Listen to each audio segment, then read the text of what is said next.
जी दोस्तों, अगर आपने अभी तक हमारा दावत इस्लामी चैनल सब्सक्राइब नहीं किया है तो कर लें, ताकि हर आने वाली वीडियो आप तक बिना किसी ताखीर के पहुंचती रहे और मज़ीद लगा दे जो मुझे काजल वो है काजल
आप लोग तैयार हैं?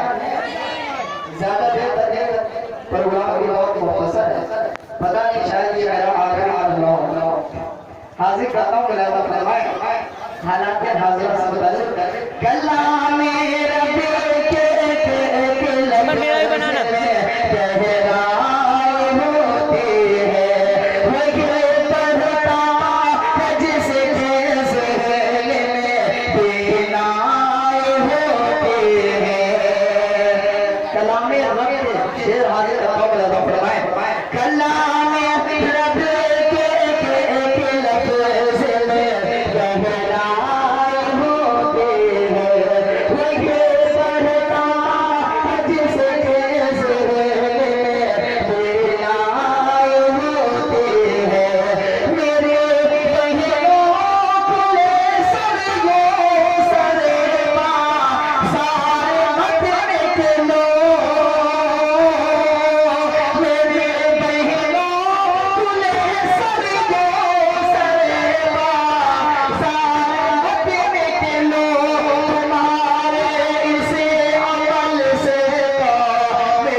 कि बख्शिश की राहों में तो आसान बना लो, बख्शिश की राहों में तो आसान बना लो, बख्शिश की राहों में तो आसान बना लो, बख्शिश की राहों में तो आसान बना लो, बख्शिश की राहों में तो आसान बना लो।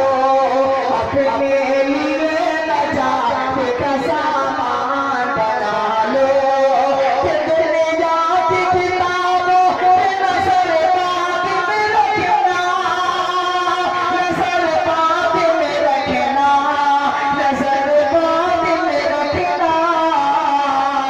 बच्चों को पहले हाफिज़ कुरान बना लो, बच्चों को पहले हाफिज़ कुरान बना लो, बख्शिश की राहों में तो आसान बना लो।